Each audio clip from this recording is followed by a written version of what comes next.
is William, hopefully your favorite videographer from Two Hats Publishing. I welcome you to another Two Hats special of community events. Let's look in and see what's really happening.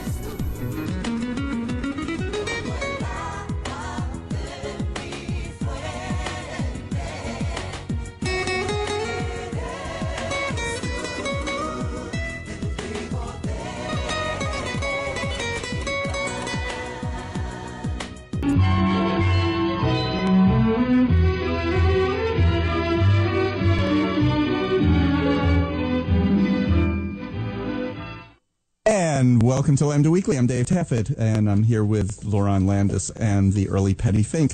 Our guest today is City Council Queen Omar Narvaez.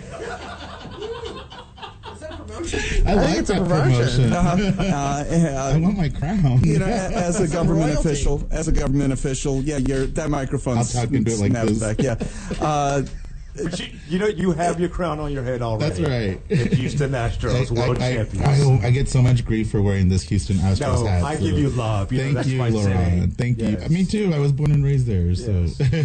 Well, I figure as a government official, we need to ask him about his decision to send troops to the border and his role in the Syrian bombing this week. Welcome, Omar. Thanks. I'm glad to be here, David. I'm excited about being with you all. Mm-hmm. Are you also going to be on interviewed by George Stephanopoulos tonight? And, you got to tune in. Know. You got to tune in. There are watch parties. So yeah, there are watch parties all over the place. It's pretty exciting. I'm like, wow, that's pretty special. Like we were supposed to go to the movies tonight. We haven't decided if we're really gonna do we go ahead and just refund the tickets and have a watch party. So.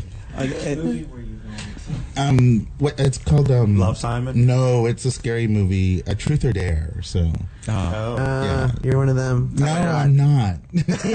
Jesse is. Jesse and Deputy Mayor Pro Tem Madrano. I thought he's camping. He is, but he's on his way. He'll be coming back in time for a scary movie. He was camping tonight. last night. I need to invite myself. I love those movies. Yeah, I don't. Now, So. I do have to explain with Adam's camping. I had asked Adam to be on the show today, and he said, "Oh, I can't. I'm going camping tonight." I looked at him, and I said, "Huh?" And he said, "Don't worry, it's in a hotel." Oh, wow. I saw pictures, and I'm like, "That's my type of camping. I could do that. Glamping. I like that glamping." Yeah. So, okay. So you're sending troops to the border. That's what I hear. Mm-hmm. So yeah, it's kind of interesting to see that happening. And I have an actual question about that. Yeah. Being on the city council, since we've never had a city council person on, never had one that we could ask this.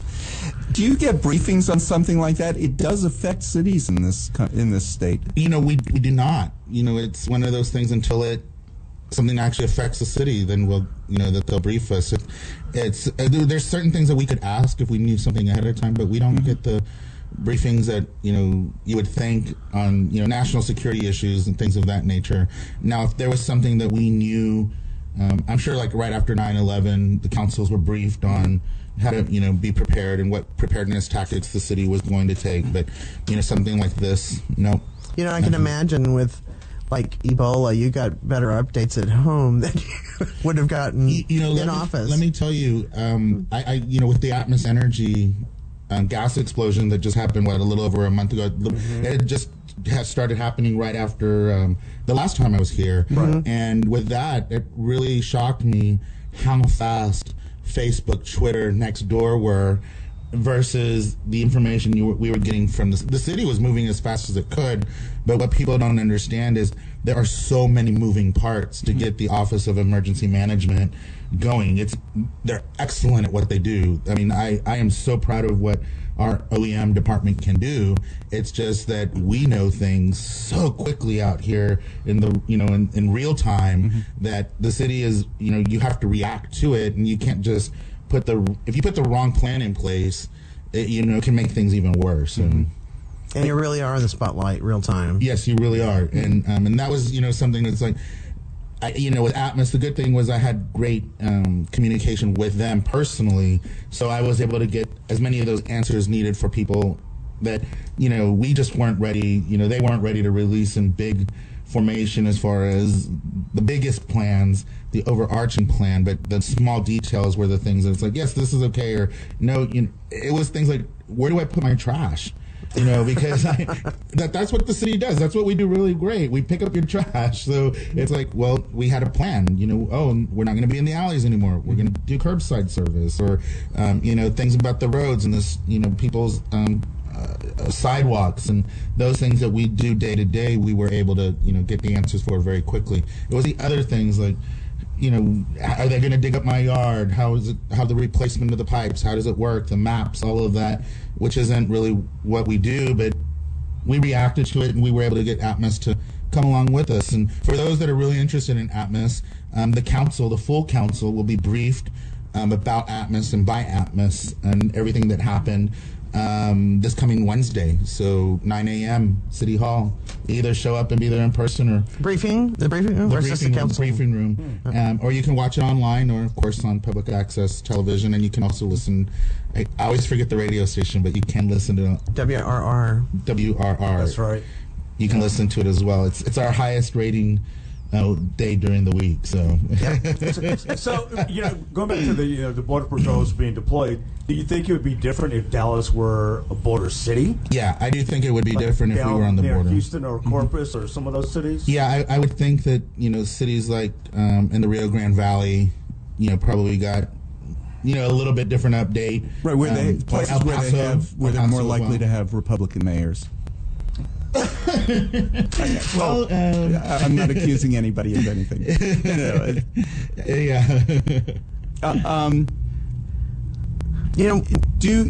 I actually have a question about it. Has there ever been given to the Dallas City Council any reason for doing this that could affect the city? As far as getting a briefing early? Getting a briefing about what they're trying to do.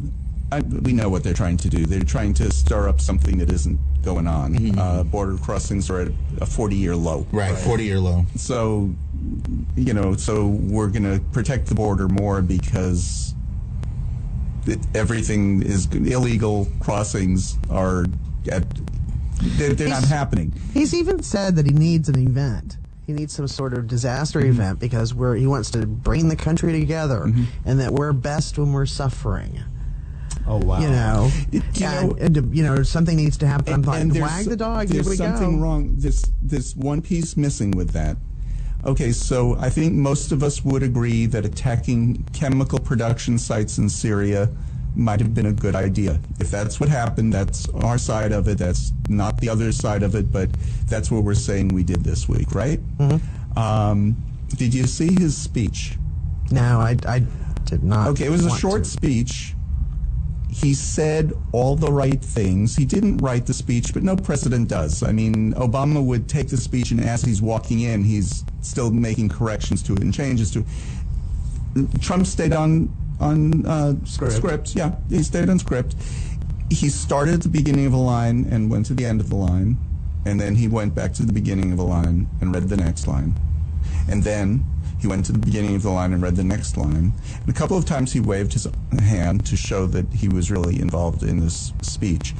At the end of it, you know what frightened me about it?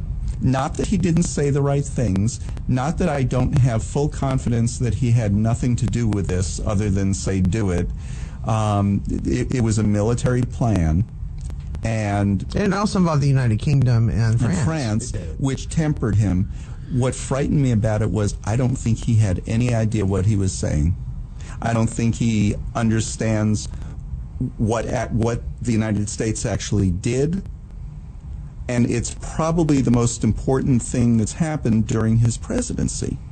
So I found that frightening. Well, what was the next day? He says, or yesterday, he said, "Mission accomplished." I'm like, "Are you stupid?" Mm-hmm. Right. Yes. We've heard and seen that before. That worked last time. Right. Yeah, it worked last time. How many years was it? The mission was it finally accomplished? Right. It is another president. Yeah. Maybe two. It isn't really yet. It's still not accomplished. But it's just crazy. What I love though of the Syrian thing was one of the stations was playing some of the footage from the Syrian television, and a reporter was speaking who is there, and said in Syria there is a ministry of spontaneous events. And I grew up in Libya, and we had spontaneous end quote events all the time that were, we'd get notices of, in 3 days there will be a spontaneous demonstration. So I came flooding back, and I thought, oh, okay. Because they kept showing everybody, like, waving to the cameras and stuff. And I'm like, yeah, the Ministry of Spontaneous Events took care of that. You know what was interesting on some of the news coverage? There's a CBS reporter who's over there, and he's just filming from Damascus, and cars are driving, and traffic is going fine, and it's just so normal that it's disconcerting that there's a civil war going on for the last how many years? 5 years? All around them. Right. And that life just seems so normal where he was standing, because he was standing, I guess, on a rooftop or a balcony, and you could, so this wasn't staged around him at all. It was, you could just see that nothing was going on much. That for me, I got to go to Israel a couple of years ago, and we went to the Syrian border, and it was surreal to just be so close to because you could see smoke from bombings in Syria, because they're in their civil war, and it was ISIS and Hamas, and I can't remember Hezbollah, and they were going at it with each other, and the Israelis were saying how they were just happy that they themselves have had such a peace across from the Syrian border, because they're used to bombs coming over, but because of them infighting, it has left them the ability to really produce and do what they do, their daily lives, but also to hear the way they spoke, and it was just normal for them to have these situations happening, and that they would be prepared in the event the bomb came over. And for us as Americans who are touring, it was just a little, it was very different for me. And everywhere you went to see big giant machine guns, and all the soldiers carrying them all the time, and then at the Syrian border, the wildest part for me was when we were doing our little tour of the orchards that were there, was the UN. All of a sudden it's like, wow, you see them on TV, but I've never seen a real UN troops here. Correct. And, so that baby blue logo, and it was a little wild. So it makes complete sense that life just goes on, and people make the most normal way about it as they possibly can, regardless of the situation. It's just interesting. We're very fortunate in this country. We are. There's so many places in the world where that's a daily, that's a lifetime. Right. I mean, there are people who are born into that situation and never know anything different their entire lives, and bringing their kids into that. Right. Because it's there, and we're just so fortunate to be, absolutely, accidents of birth, to be in this country and not in other places that are far less complacent, I guess. They have that hashtag first world problems. It's like, we joke about it, but at the same time, I'm like, I'm so thrilled that we really are dealing with hashtag first world problems, and not, what could be the alternative. And then when we do face a crisis here in this country, that we do jump together and we band together, and it doesn't last, but because there are differences in our opinions and our everyday thinking, but when things get bad, we do know, I think it's just human nature, we take care of our sisters and our brothers, regardless of the situation. Which is one of the reasons when you hear about sending troops to the border, which is a completely peaceful border, which is a border with a country that it's one of our major trading partners. It's a show. Yes. And you go to other places in the world where the troops are there, and something could blow up at any time. Right. We're worried about Mexico. It's like, Canada, you better start thinking about putting a wall up, because if this craziness continues for too long, you're not going to want Americans coming across your border. So. That's right. We might need their maple syrup for some time. Did they make a movie about that? I think so. When there are strikes, it's always a little scary, because as U.S. citizens, like Patti said, we're very, very fortunate to be here. But it's kind of scary, because you think, okay, what about the possible retaliatory strikes against us?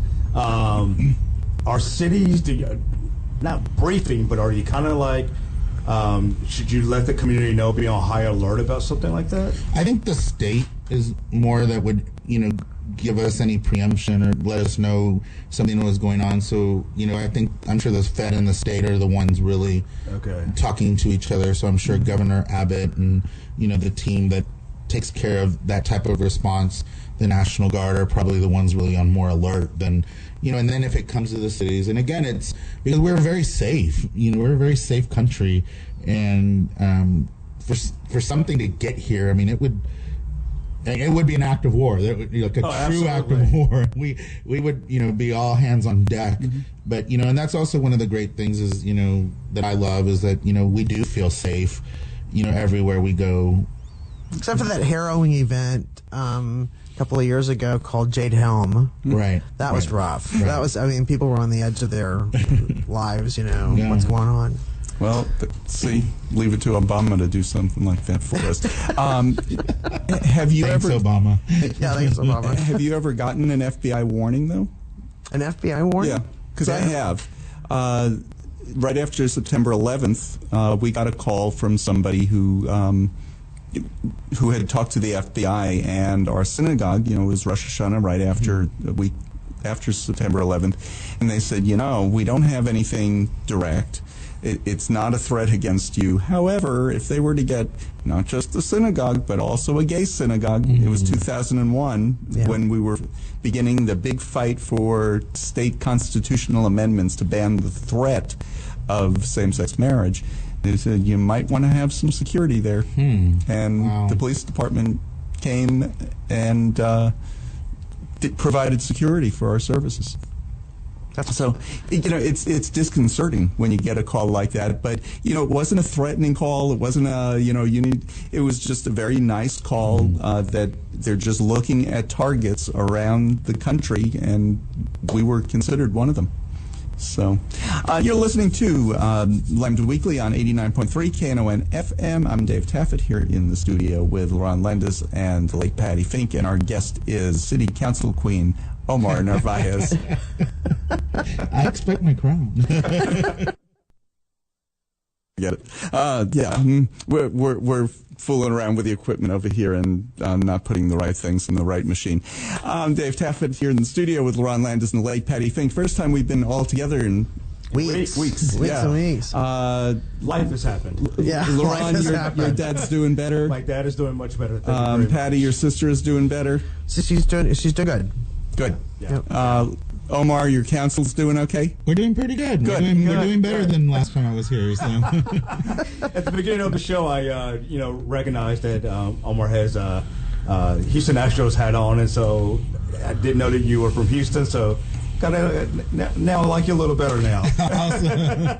So, but I wanted to ask you about this news about the high-speed rail. That was talked about in the 80s, but I don't know what happened to that. But now it's back in the news again. It sounds like it's actually going to happen. So I'm really excited about being able to get from here to Houston or from Houston to Dallas and with, say, around 90 minutes. Right. Can you tell me about that? Yeah, so the site has already been selected for where we would have our station here in Dallas, which will be where the old reunion Okay, I have a was. question about that. Yeah. Why not put it at Union Station?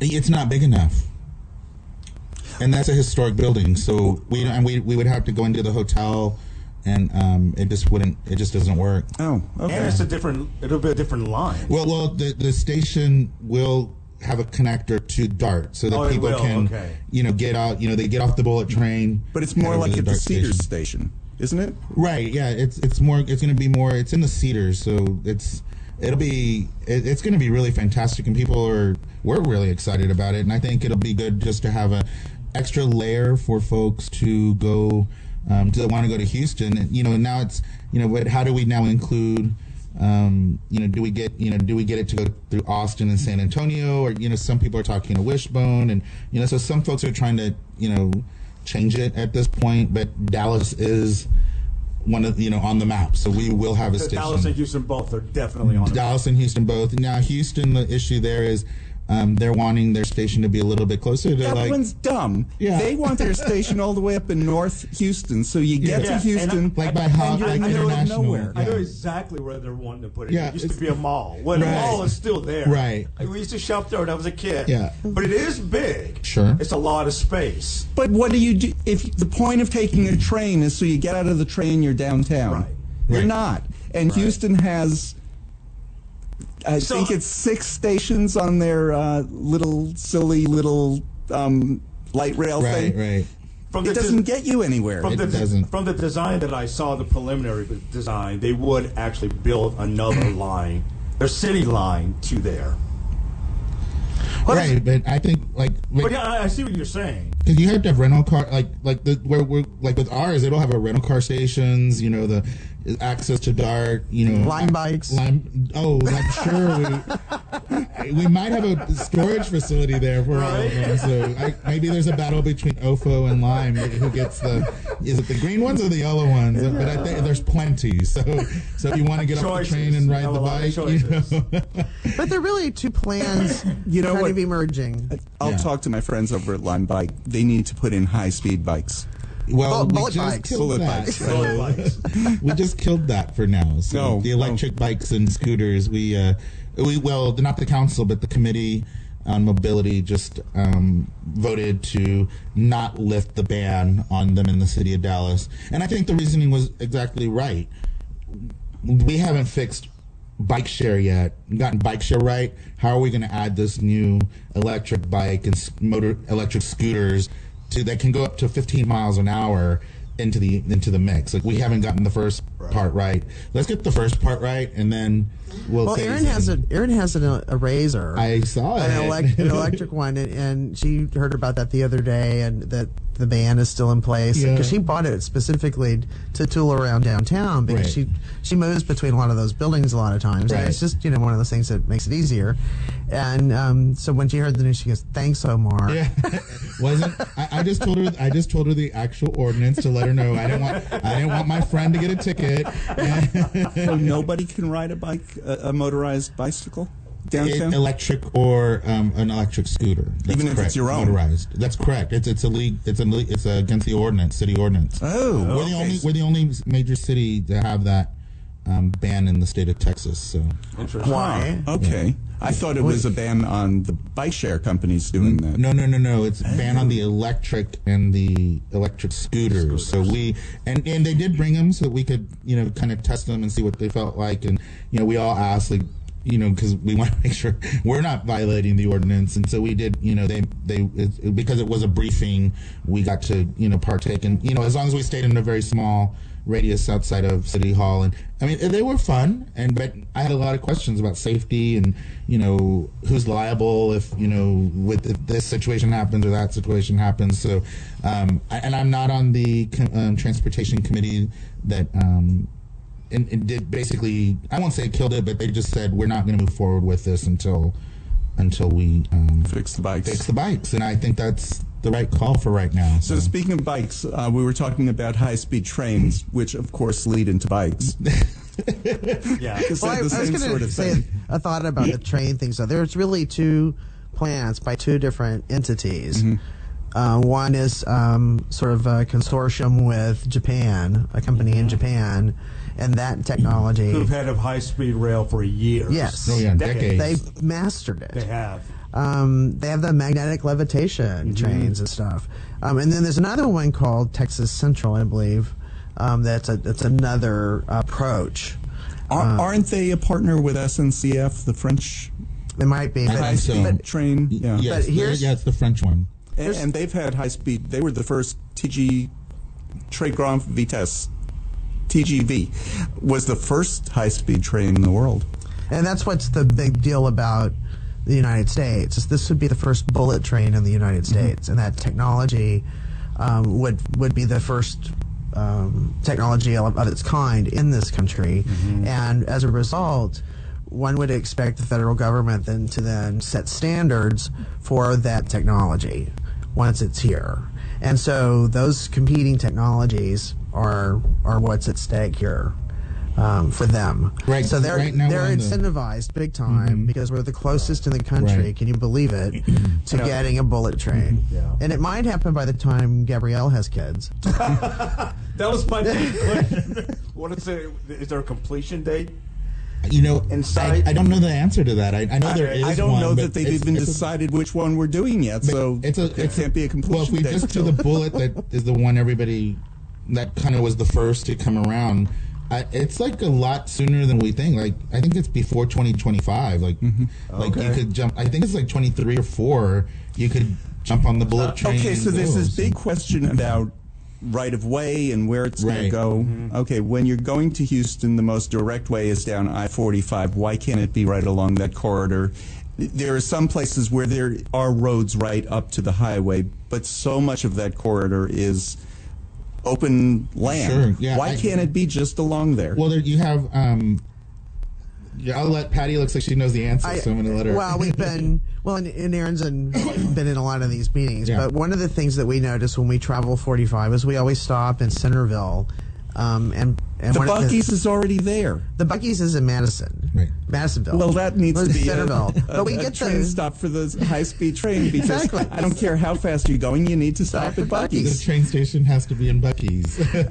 but there are two competing local newspapers that we always pick up. They're about 50 cents, and they're just so interesting to read in so many ways. For example, the journalistic standard is like front page story about a council meeting, and if somebody yelled in the meeting, it's in all caps.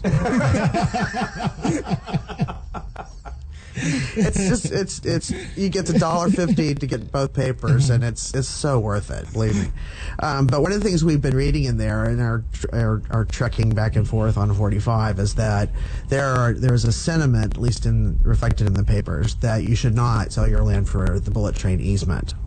And they're against it. Because that way you won't stop at Buc-ee's and they lose their that's probably sales tax. exactly the reason. Yeah. And it's not just, I'm saying Buc-ee's, but there are diners along the way. Sure. There are gas stations. There are all Yeah. kinds of businesses that would lose businesses. There are towns that are there because I-45 goes through. But that's just not that. See, I don't see it that way. I see it as there are people who would go to Houston who would not go on 45. Sure. Yeah. You know what I mean? Like who would take the train? Who they would never have gotten that customer anyway because that customer's not coming. Or You know? flying. Or flying, Because, yeah. because the fare is going to be equivalent to a Southwest Airlines fare. It's not going to be, $5 for a day pass on Dart, Right. $7 for a day pass that includes Houston. That's not what they're doing. Right. It's going to be equivalent to flying. Right. It's going to be almost the same price. And then the easements along 35 are more established and more conducive to a train. One of the things a bullet train cannot do is take a curve easily. They need they need a lot of distance to make a curve because that speed you can't hit a curve because you're going to And fly I understand that. I'm not saying why doesn't it go along 45. I'm saying I'm sure there are lots of straightaways. It could be along 45, and there are places where it can't. Right. right. Rather than buying a whole new right-of-way, can't they buy part of a right-of-way where they need the turns? Oh, I think that's what the plan where is. they need, where there are businesses right up to the... Because right now the plan is to have a stop in College Station. So, which is interesting if you know your Dallas history, is that the railroads that are here in Dallas were never really supposed to be here in the city of Dallas. They were supposed to be east of us, and it's back in the whatever 1800s is when there were a few folks from the city of Dallas that went down and told the railroads, no, please, we want your crossings to be in the city of Dallas. And, and they were like, why? You don't have anything, nothing's there yet. And, but these were people who foresaw the future, that by having this train station that would crisscross, the crossings would be in the city. And because of that, and then literally putting it together like $10,000-$15,000 back in that era, which was might as well have said $1 billion. Right. And they were able to pull it together that the railroads moved and said, okay, if you're paying for it, we'll scooch on over, and Dallas became what it is. So that's why when you're downtown and in around the downtown area, you see so many streets that just have leftover old train tracks, but no, they're not usable. They're just kind of paved over. That's why, because that's where all the crossings were. Now, I knew you obviously you weren't on the city council back in the 80s, but there was talk about a bullet train in the 80s. Why? Do you know why it didn't take off? What's different between then and now? I think back then it was probably more the taxpayer would have paid for it, and this one it's a private. I think the other thing company. is the technology in high-speed rail has it went from its infancy to what it is now. It is incredibly mature in Europe. Right. Bullet trains have been around and battle tested. There were bullet trains in the 70s in France, and it just has, they've perfected it. And if you remember, I don't know if you remember in Houston in the 80s, the citizens had the ability to put monorail in. Yes, I do remember. And the voters voted it down. I remember I was so upset as a little kid because, I hadn't been to Disney World yet, and that was the only other place I knew that had a monorail. All right. But I thought they did have something similar to a monorail at Houston Intercontinental. Well, it's kind of like Skyway or whatever it's called. Yeah, DFW. Right. But that was back in the 80s. Right. Yeah. But no, they didn't do it. So, and now they're, like you said earlier, David, is now Houston's trying to, they just have a really itty-bitty, teeny-tiny light rail. And this is like 30-something years later. It goes from the Astrodome through the medical and arts district to downtown. Right. It's like a little train link. Right. Right. Yeah, it's just like a train link right now. Yeah. It's not usable for commuting particularly. It's not. It's just this silly little thing. Their high-speed train needs to go to downtown Houston. Agree. Nobody is going from Dallas to this North Houston shopping center. Correct. Well, and my thing is, just to get the burb, basically. Even if you're going to get a rental car, people want to be closer to downtown or as close to where they're going to end up. If you're going to rent a car, you can fly to Hobby and rent a car and drive downtown. Sure. If you're going to Houston and one of the advantages of taking the train is the train gets you downtown, you walk to your appointment. Correct. No, I agree with you completely. And where the train link needs to go is from there out to the Galleria area. I don't get it either. And not to this North Houston rundown shopping center. It's an abandoned mall. Yeah. It is an abandoned mall. It is. But can you imagine, I think if they do the triangle, which they're talking about doing between Dallas and Houston, and then Dallas and Austin, and then from essentially Austin, San Antonio over to Houston to make it a full circuit. Can you imagine being able to travel for the day, say to Austin for the day and come back? I mean, we do it now when we need to. We go 3 hours there and 3 hours back. It's a long day. Maybe we wouldn't have to start at 5:36 in the morning. Right. We could start at 8. So you could go down and you could testify in the legislature when they have committee meetings and hearings, and those things that we often travel for. It would be Dallas, Waco, Austin, San Antonio. That'd be great. And each one would be about a 45-minute ride. It would. It would. Yeah. Which, you could even go to Waco for dinner. Why? Reasonably. But people from Waco could come to Dallas for dinner. That's better. Yeah. Better options. Well, aren't they closing your Denny's in Waco? Broke my heart. Oh. Yeah, my Denny's is gone. Yeah. But 45 minutes, that's nothing. That takes me longer than that to get to They work. have no idea what we're talking about. They don't understand my pain. Patty went to college in Waco, and the Denny's that's right there by the school, by Baylor, was the place where she always had her coffee and studied, because that was pre-coffee shop days. Right. And so one time I was driving down to Austin with you and Aaron, and I told this story about what we used to do. We used to go into the Denny's, and they loved us. Not. There'd be a group of us, and we'd get one of those big corner booths, and we'd all order coffee, and then we'd be indignant about our refills, our free refills.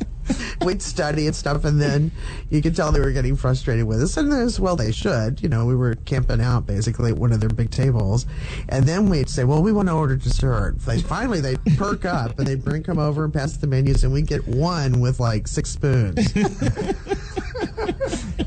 So why are they closing it? Oh, they're because Patty drank up all the coffee for free.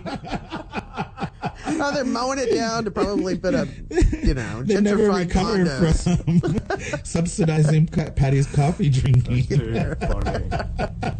It was awesome while it lasted.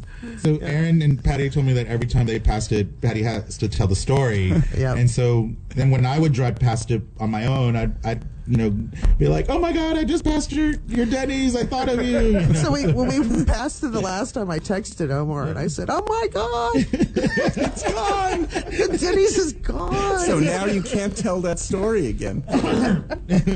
Why don't we take our break? Omar, you're coming up on 1 year in office already. It's getting in June, yeah. Yeah, so the election is a year from May. Correct. And we'll be talking about his bid for mayor. And you're listening to Lambda Weekly on 89.3 KNON FM. I'm Dave Taffet here in the studio with Lerone Landis and the late Patti Fink. Omar Narvaez, Dallas City Councilman, is our guest today. And we'll be back with more right after this.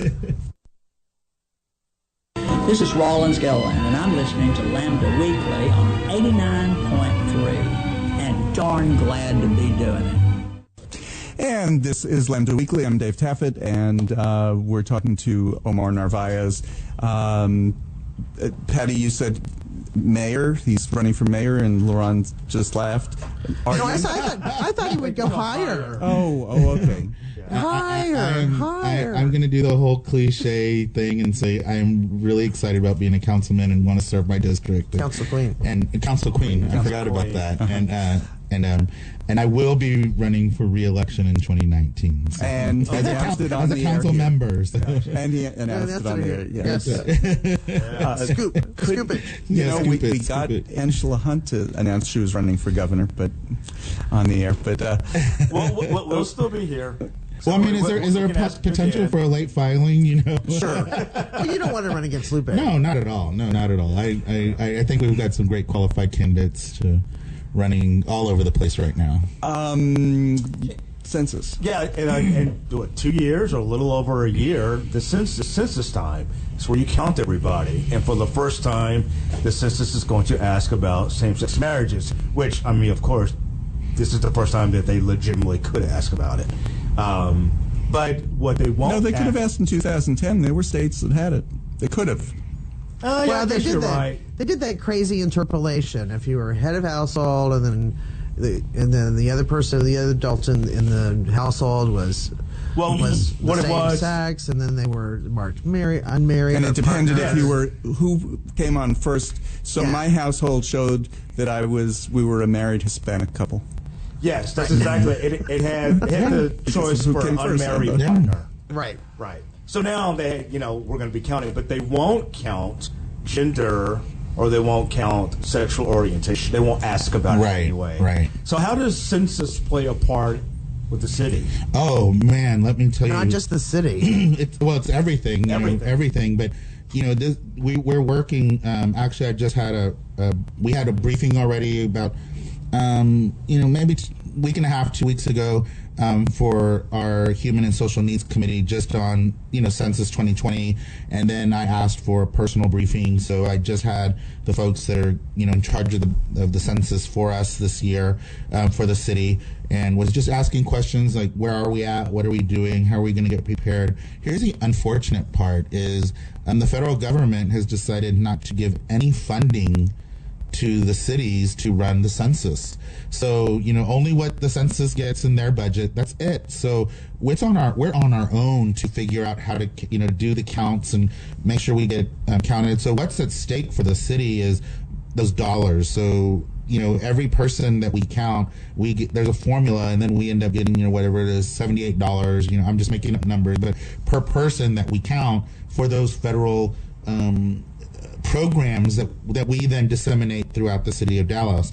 We started working with DISD already, and what was interesting was our staff came back and reported to me that DISD said that they have never, ever in their history been asked to be part of the census with the city of Dallas, to partner with us. And for me, I remember as a kid learning about the census. This would have been the 1980 census, and how excited I was about it because, they whatever in my first grade, terms how they explained it to us, and going home and just could not wait for the 1980 census to arrive. And I think my mom was going to go insane because every day I would be like, did it come? Did it come? Did it come? And then I remember the day it came, and I was so excited. And then she just like it sat there on the coffee table and his forever. mother used to sit there and say, my God, I wanted him to be a doctor. He's going to be a city councilman. Exactly. And so, you know, because of that, it's like I think finally I was the one who, you know, really had pushed to get that thing in the mail. And that's what I realized we need to do in Dallas, especially in our hard to count areas. We had last time, I can't remember the number they gave me, but it was almost 1 million people in the state of Texas that were not counted. And Wow. Dallas had a huge percentage, something like 80-something thousand was in Dallas. And, you That know, were not counted. That were not counted, which makes me kind of go, well, if they already know how many of us are here, why do we have to do? I mean, I know it's a constitutional thing we have to do it, but they don't update your number. They just can tell you, like, yeah, you missed, you were supposed to be around, you know, X number, and you only reported Y, but, you know, so you're missing out on these types of funds. Well, another way that hurts is it has to do with how many Congress people we get. Correct, Yep. exactly. So, well, not Dallas specifically, but North Texas. So the state of Texas looks to gain anywhere from probably 2 to 3, maybe 4 congressional seats. And Mark Veazey was added. After the last census. Council or Congressional District 33 was added as a result of the 2010 census. correct. And so the 2020 census, we could possibly gain another congressional seat here in North Texas. And of course, you know, doesn't mean it's Dallas because the state legislature draws the lines. The last census showed Texas gained 5 million people.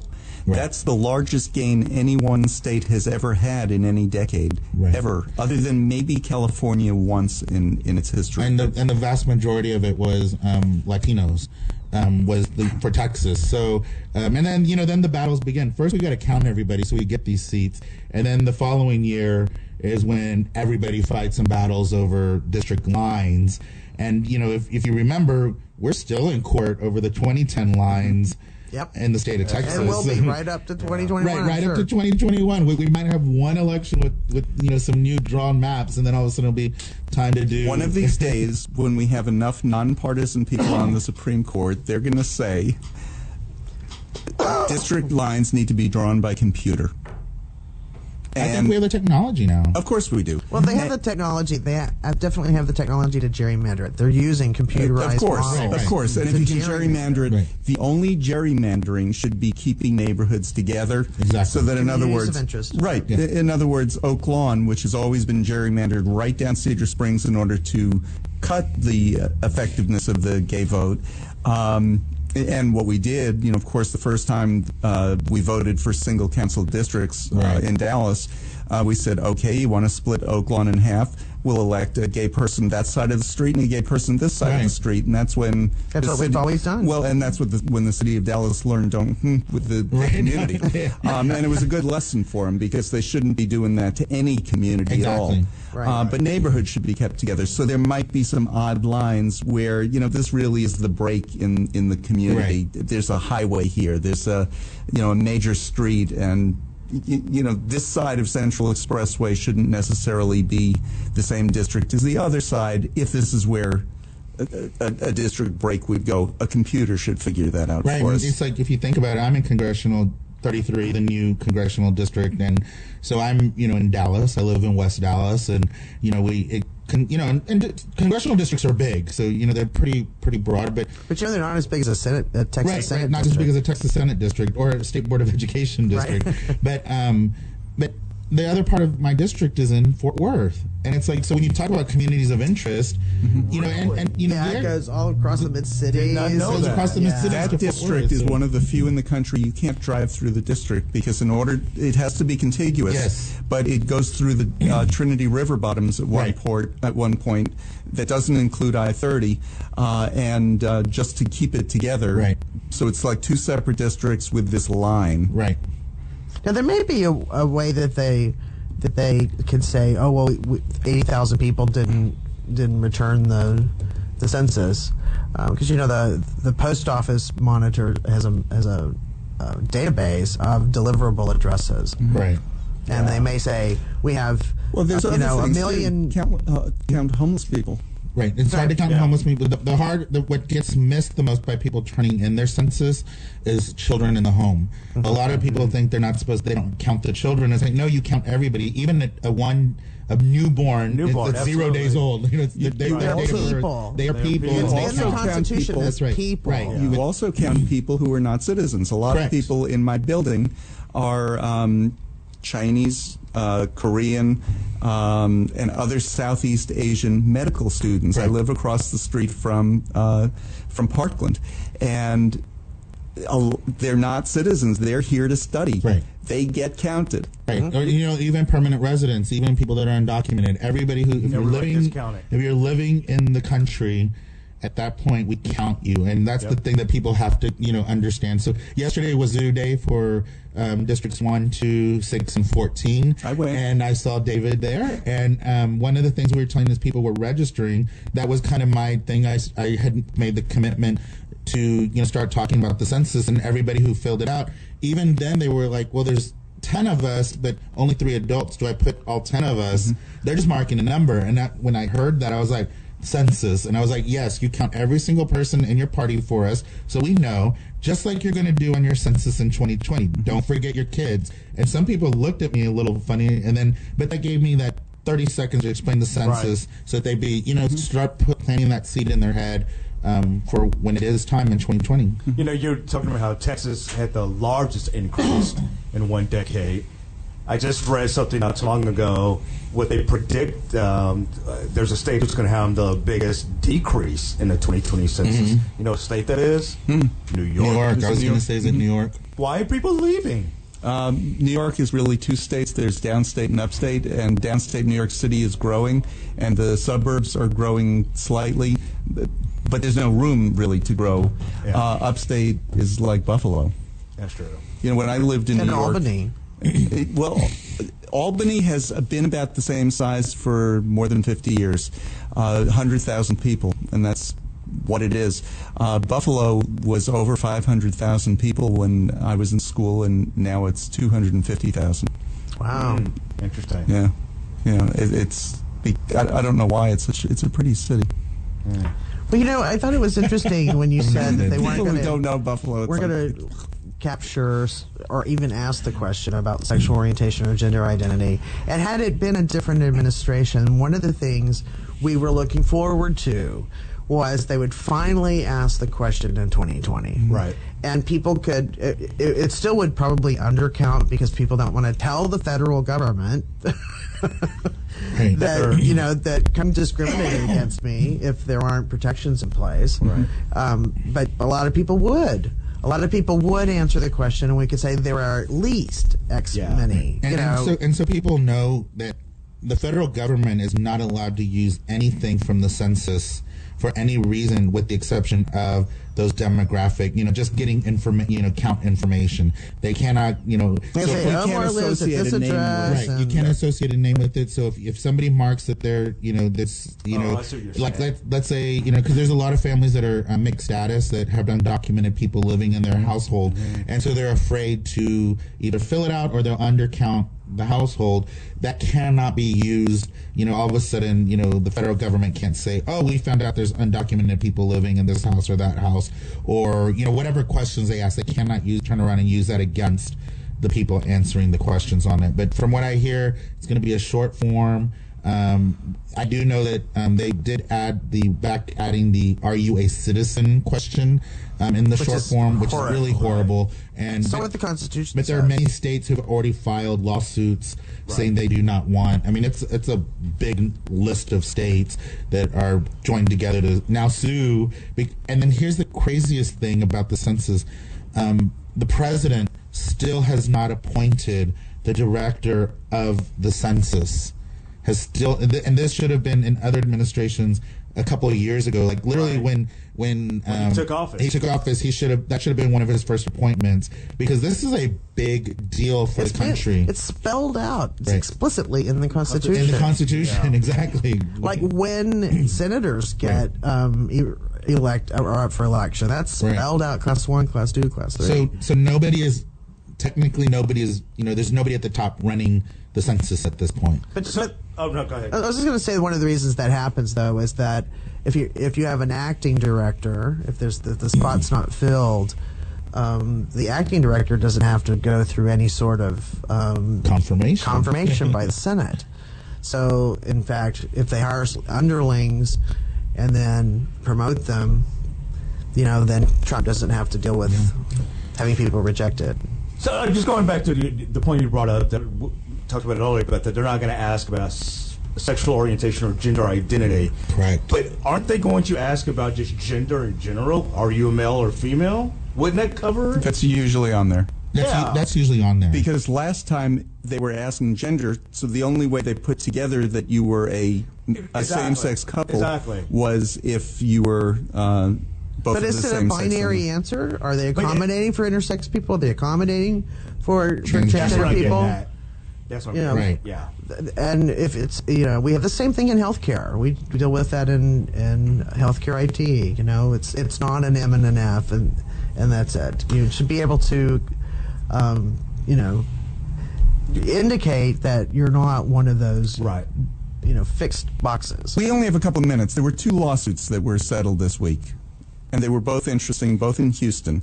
One of them, Lee Rosenthal, who's the sister-in-law of a member of Beth-El Bana, leave it to a Jewish judge, she ruled that sexual orientation and gender identity are covered by Title VII. It's not the first time it's been ruled that way. It is the first time that a judge in the Fifth Circuit has ruled that way.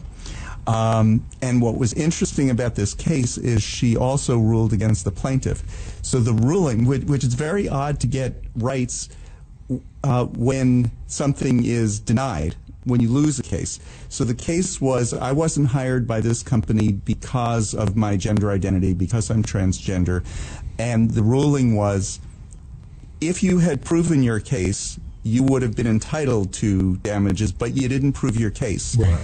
But had you proven your case, you would have been covered because Title VII does cover these things. So that's an interesting... Yeah, it's very interesting. It is. An interesting case.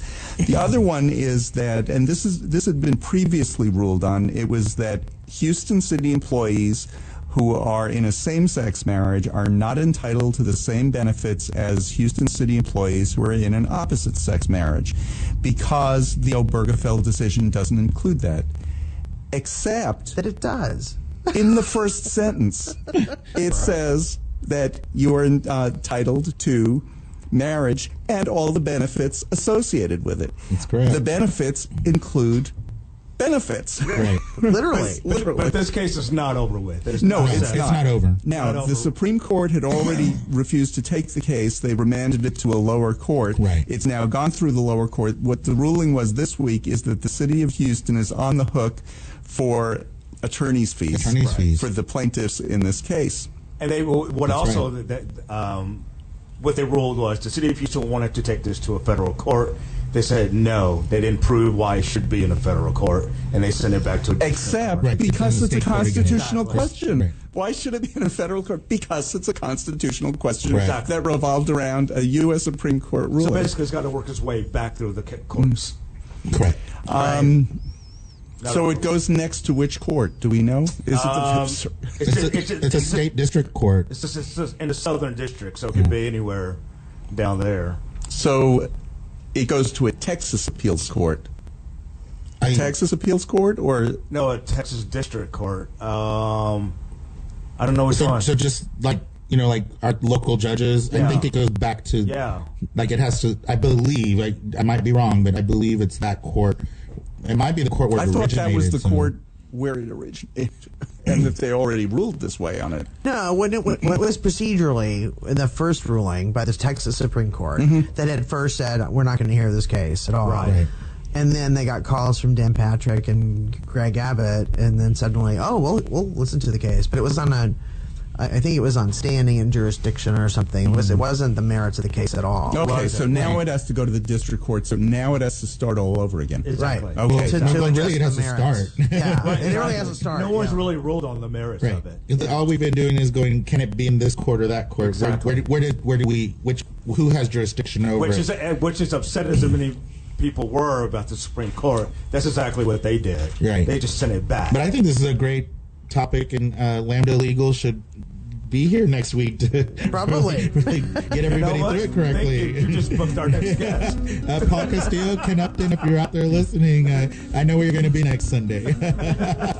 We'll see. I'll give you a call. We are out of time. Omar, thanks Omar. Thank you, guys. Thank you for jumping in at the last minute. Absolutely. Anytime. And next time you come, we'll have a crown for you. Oh, I would love that. And for all of us here at Lambda Weekly, have a good week. We'll see you next week. This is William, hopefully your favorite videographer from Two Hats Publishing. I hope you enjoyed this video. If you like it, please leave comments below, or like, follow, or subscribe to us and get notices of all our videos. We love it, even when you call.